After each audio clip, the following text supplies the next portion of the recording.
بسم اللہ الرحمن الرحیم۔ آر ایس پیکس کے معزز محترم ناظرین، السلام علیکم۔ پیارے دوستو، امام طاووس بن کیسان رحمۃ اللہ تعالی علیہ لکھتے ہیں کہ ایک سال میں مکہ مکرمہ میں مقیم تھا۔ مشہور زمانہ امیر حجاج بن یوسف بھی حج ادا کرنے مکہ مکرمہ آیا ہوا تھا۔ حرم شریف میں بیٹھ کر اس نے اپنے کارندے کو یہ پیغام دے کر میرے ہاں روانہ کر دیا کہ امیر المومنین حجاج بن یوسف نے آپ کو طلب کیا ہے۔ میں نے اس کی طلبی قبول کی اور اس کے پاس آن پہنچا۔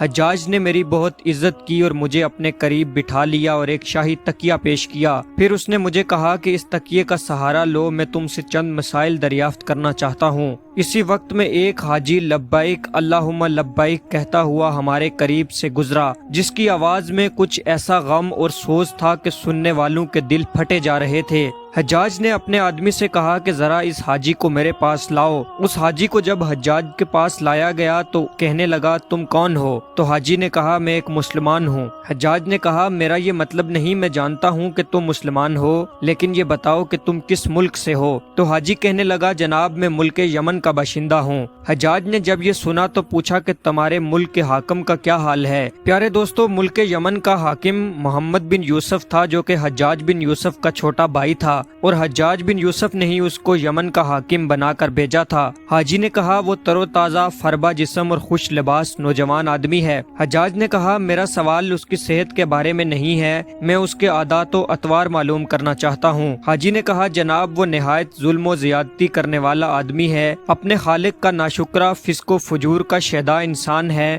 اس کو اپنی رعایا سے کوئی تعلق نہیں، بلکہ اس کا اصل مقصد عیش اور لطف ہے۔ حجاج بن یوسف نے اپنے ساتھیوں اور حاجیوں کے ہجوم میں حرم شریف کے اندر اپنے بھائی کا یہ مکروہ تذکرہ سنا تو وہ سخت نادم ہوا اور چہرے پر پریشانی کے آثار آئے۔ اس کا چہرہ شرم سے سرخ ہو گیا۔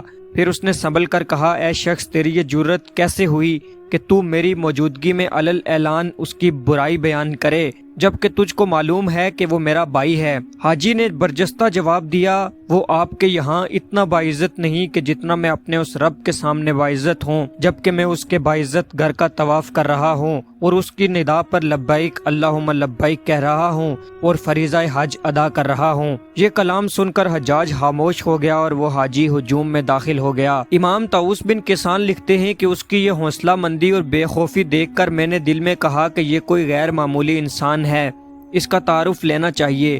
تیزی سے میں اس کے پیچھے گیا اور دیکھا کہ وہ غلاف کعبہ تھامے اپنا چہرہ اس سے لگائے یہ کلمات کہہ رہا تھا، اے اللہ، میں آپ کی پناہ چاہتا ہوں، آپ کی جناب میں حفاظت بھی۔ اس طرح وہ کچھ دعائیں پڑھ رہا تھا۔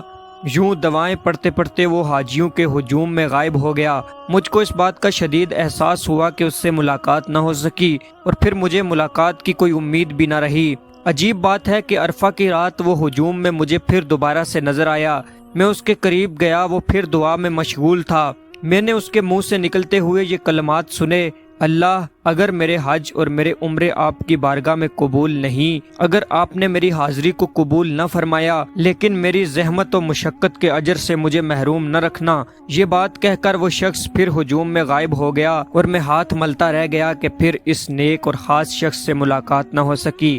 امید کرتے ہیں آپ کو یہ ویڈیو پسند آئی ہوگی۔ ویڈیو پسند آنے کی صورت میں اسے لائک کر دیجئے اور مزید ایسی ویڈیوز کے لیے چینل کو سبسکرائب کر دیجئے۔ آپ سے ملاقات ہوتی ہے اسی طرح کی ایک اور نئی ویڈیو میں، تب تک کے لیے اللہ حافظ۔